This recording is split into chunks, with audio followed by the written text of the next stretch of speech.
Hello everyone, welcome to my channel Adinita education. और आज हम बात करते हैं मनोविज्ञान की उत्पत्ति की। मेरी पिछली क्लास में मैंने मनोविज्ञान का परिचय दिया था कि मनोविज्ञान हमारे जीवन में क्या उपयोग आता है या मनोविज्ञान हमें हर परिस्थिति में कैसे सहायता करता है। हम हर बाधा को पार कर सकते हैं अगर हमारा मानसिक स्वास्थ्य ठीक है तो। मनोविज्ञान हमारे जीवन का आधार है, हर परिस्थितियों में हमें मुकाबला करना सिखाता है। ये मोटी मोटी बात मैंने आपको मेरी पिछली क्लास में बताई थी। मनोविज्ञान एक छोटा सा विषय नहीं है। वर्तमान समय में मनोविज्ञान का शिक्षा के क्षेत्र में बहुत बड़ा योगदान है। तो आज हम बात करते हैं मनोविज्ञान की उत्पत्ति की। मनोविज्ञान की उत्पत्ति के बारे में मैं थोड़ी जानकारी आज दे देती हूँ, क्योंकि हमारा जो नेक्स्ट टॉपिक है बाल विकास, वो मनोविज्ञान की उत्पत्ति से ही निकला है। वह मनोविज्ञान का ही एक पार्ट है, एक शाखा है, एक ब्रांच है। तो मनोविज्ञान को जानना ज़रूरी है बाल विकास पढ़ने से पहले। बाल विकास हमारी एग्ज़ाम रीट लेवल 1 और लेवल 2, इसमें बाल विकास की यूनिट आती है, जिसमें 30 क्वेश्चन आते हैं। और 30 क्वेश्चन हमारे को पास होने में बहुत बड़ी भूमिका निभाते हैं। 150 में से 30 क्वेश्चन बाल विकास के आते हैं।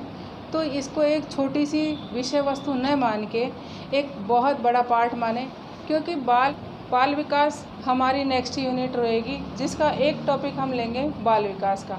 लेकिन उससे पहले हम सिलेबस की बात करेंगे कि बाल विकास में कौन कौन सी चीज़ें आएंगी, कौन कौन से टॉपिक्स आएंगे, कितनी यूनिट है, और उसकी चर्चा हम नेक्स्ट क्लास में करेंगे। फ़िलहाल हम बात करते हैं मनोविज्ञान की उत्पत्ति की, कि मनोविज्ञान की उत्पत्ति कहाँ से हुई।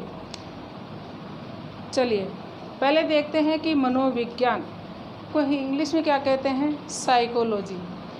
मनोविज्ञान शब्द किसने दिया था? प्रथम बार मनोविज्ञान को मनोविज्ञान नाम किसने दिया था? तो बात करते हैं एक मनोवैज्ञानिक की, जिसका नाम है रुडोल्फ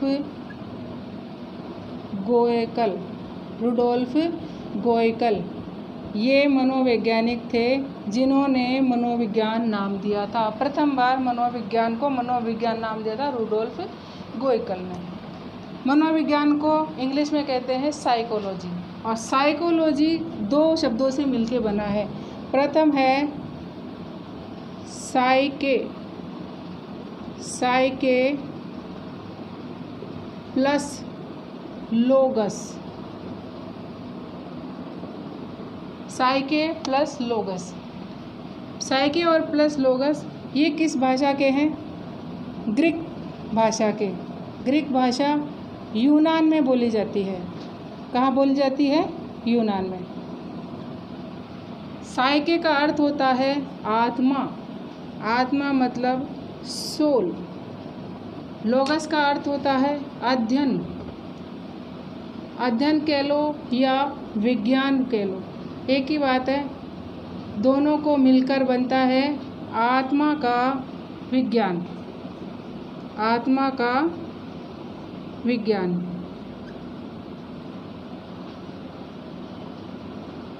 आत्मा का विज्ञान। साइकोलॉजी को 2 भागों में बांटा, साइके प्लस लोगस। साइके का अर्थ होता है आत्मा और लोगस का अर्थ होता है अध्ययन या विज्ञान। फिर बना आत्मा का विज्ञान। आत्मा का विज्ञान मनोविज्ञान को कब कहा गया था? 16वीं शताब्दी में मनोविज्ञान को आत्मा का विज्ञान कहा गया था। किसने कहा था? उनमें कुछ मनोवैज्ञानिकों के नाम आते हैं। जो पहला नाम आएगा प्लेटो का, प्लेटो। दूसरा आएगा सुकरात। नेक्स्ट अरस्तु को ही एरिस्टोटल बोला जाता है। एरिस्टोटल,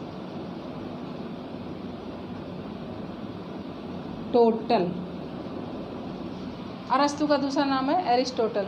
और अधिकतर एग्जाम्स में एरिस्टोटल का ही नाम देखने को मिलता है आपको ऑप्शन में। तो अरस्तु का दूसरा नाम को भी ध्यान रखिएगा। आत्मा का विज्ञान किसने कहा था? प्लेटो ने, सुकरात ने और अरस्तु ने।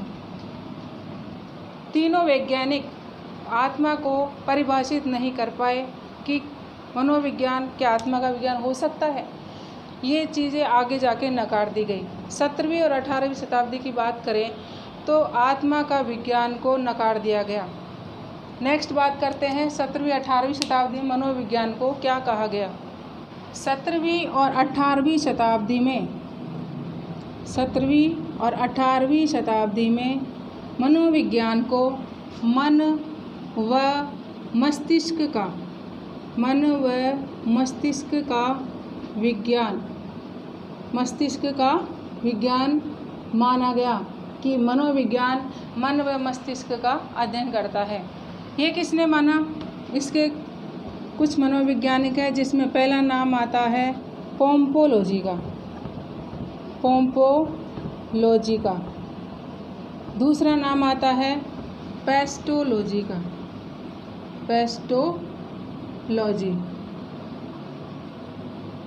पोम्पोलॉजी ने अपने 3.5 वर्ष के बालक अल्बर्ट पे एक बेबी बायोग्राफी लिखी थी जो उसके जीवन से रिलेटेड थी। उन्होंने अपने बालक की बेबी बायोग्राफी लिखी।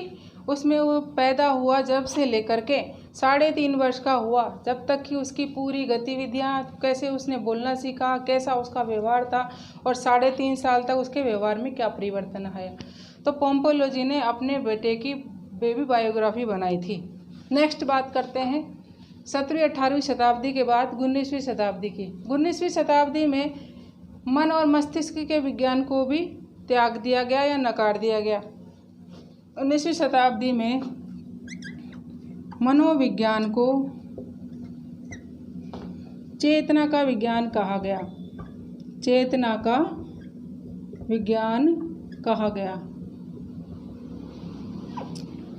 का विज्ञान किसने कहा?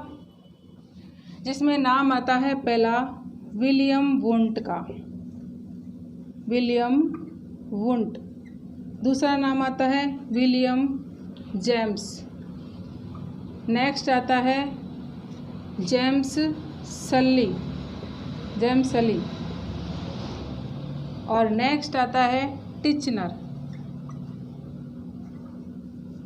ये 4 मनोवैज्ञानिक हुए जिन्होंने मनोविज्ञान को चेतना का विज्ञान माना 19वीं शताब्दी में।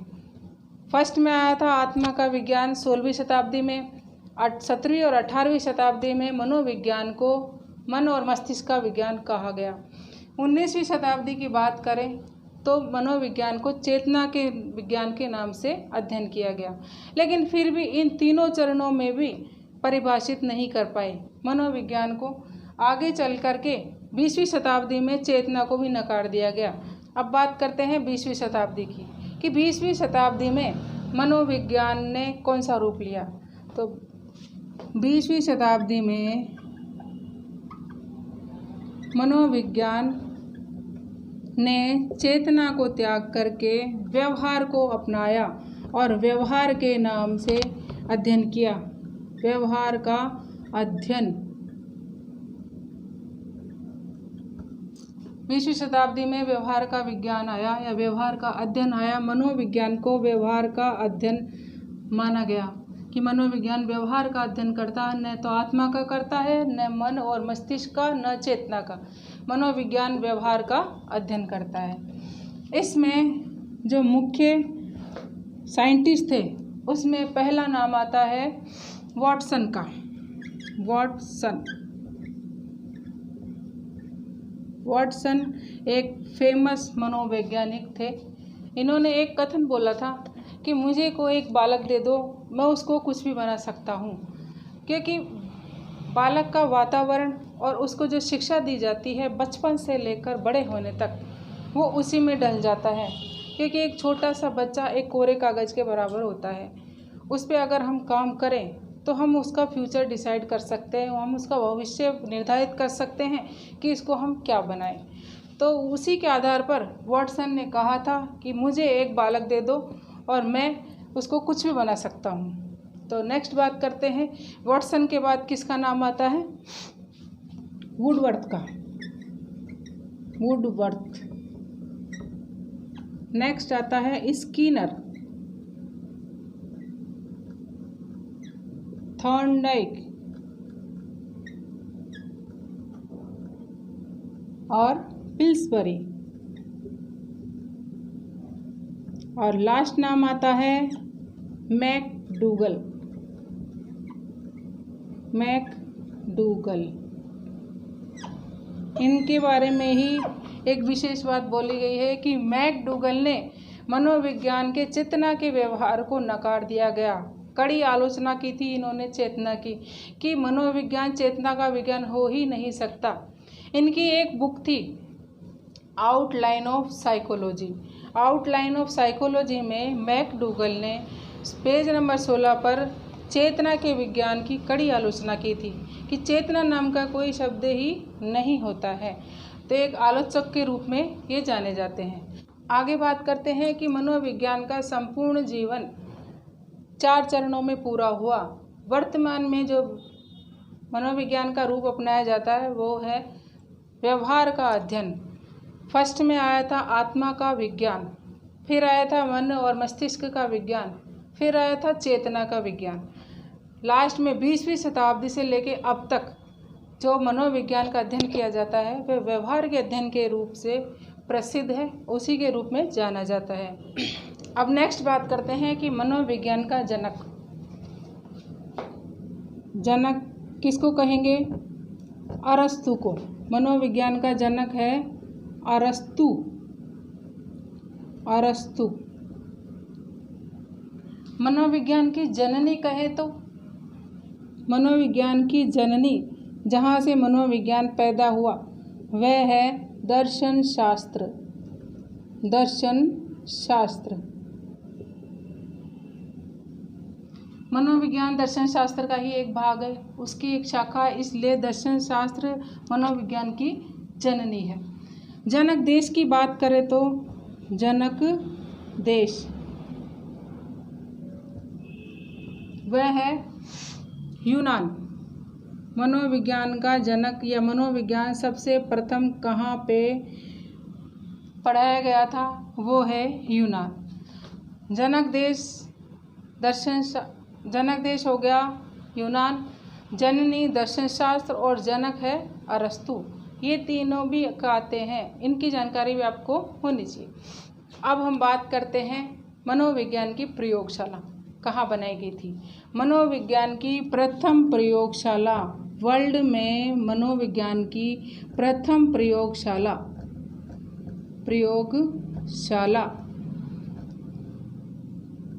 किसने बनाई थी?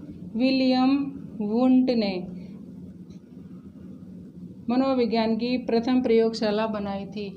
कब बनाई थी? 1879 में, या कह लो 19वीं शताब्दी में। प्रथम प्रयोगशाला विलियम वुंट ने बनाई थी, 1879 में बनाई थी। अगर महाद्वीप की बात करें कि प्रयोगशाला कौन से महाद्वीप में बनी तो वह है यूरोप महाद्वीप। यूरोप महाद्वीप में प्रथम प्रयोगशाला बनाई गई थी। अगर देश की बात करें तो प्रयोगशाला बनाई गई थी किस देश में? वह है जर्मनी। शहर की बात करें तो वह है लिपजिंग। लिपजिंग शहर में प्रथम प्रयोगशाला बनाई गई थी। और यूनिवर्सिटी का प्रयोगशाला का जो नाम रखा गया उसका नाम था लिपजिंग यूनिवर्सिटी या लिपजिंग विश्वविद्यालय। लिपजिंग विश्वविद्यालय। वर्तमान में इस नाम को कार्ल मार्क्स विश्वविद्यालय के नाम से जाना जाता है। प्रथम प्रयोगशाला विलियम वुंट ने बनाई, 1879 में बनाई, 19वीं शताब्दी में बनाई। ठीक, कौन से महाद्वीप में बनाई? यूरोप महाद्वीप में। कौन से देश में बनाई? जर्मनी में बनाई। और कौन से शहर में? लिपजिंग शहर में। और उसी शहर के नाम से लिपजिंग विश्वविद्यालय बना। लिपजिंग विश्वविद्यालय 1879 में बना था, लेकिन वर्तमान में इसका नाम बदल के कार्ल मार्क्स विश्वविद्यालय कर दिया गया। ठीक है, अगर हम भारत में बात करें कि भारत में मनोविज्ञान की प्रयोगशाला बनी थी कि नहीं, जी हाँ, भारत में भी प्रयोगशाला बनी थी। भारत वाले पीछे थोड़ी रहेंगे। तो पहली प्रयोगशाला बनी थी भारत में 1915 में। भारत में मनोविज्ञान की प्रथम प्रयोगशाला, भारत में मनोविज्ञान की प्रथम प्रयोगशाला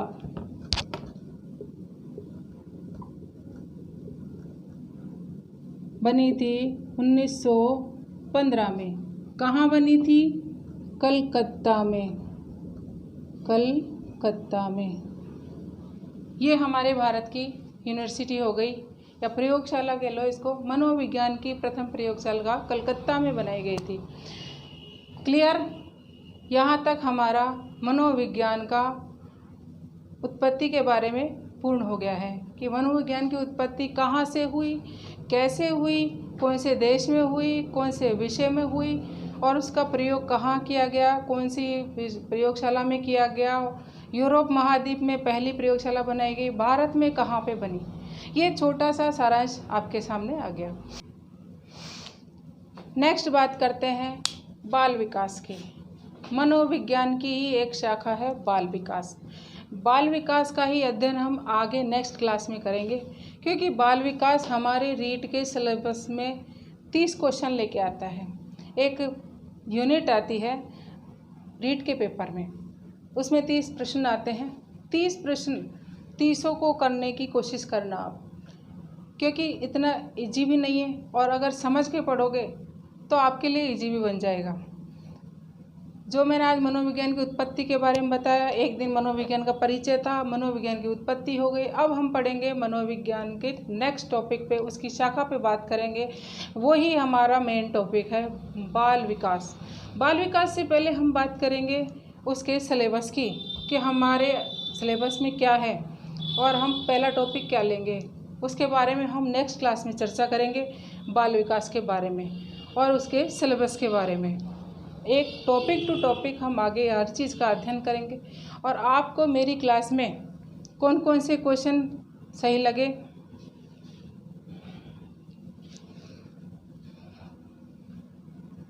मैं आपको मनोविज्ञान पढ़ा रही हूँ, आपको मेरे मनोविज्ञान के स्टडी में कौन कौन से क्वेश्चन मुख्य लगे वो मुझे कमेंट करके बताओ। कितना मैंने इसमें बताया उसके बारे में बताओ कि आपको कितना आपने समझा, कितना आपने नहीं समझा। और हम आगे क्लास लेंगे, उसको आप रेगुलर अटेंड करो, तब जाके ही आपका टॉपिक क्लियर हो पाएगा, नहीं तो नहीं होगा। क्योंकि एक चीज़ पढ़ेंगे फिर 2 नहीं पढ़ेंगे फिर 3 पढ़ेंगे, ऐसे पढ़ाई नहीं होती है।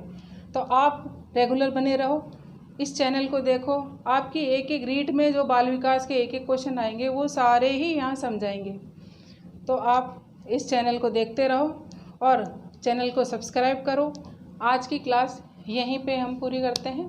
Thank you.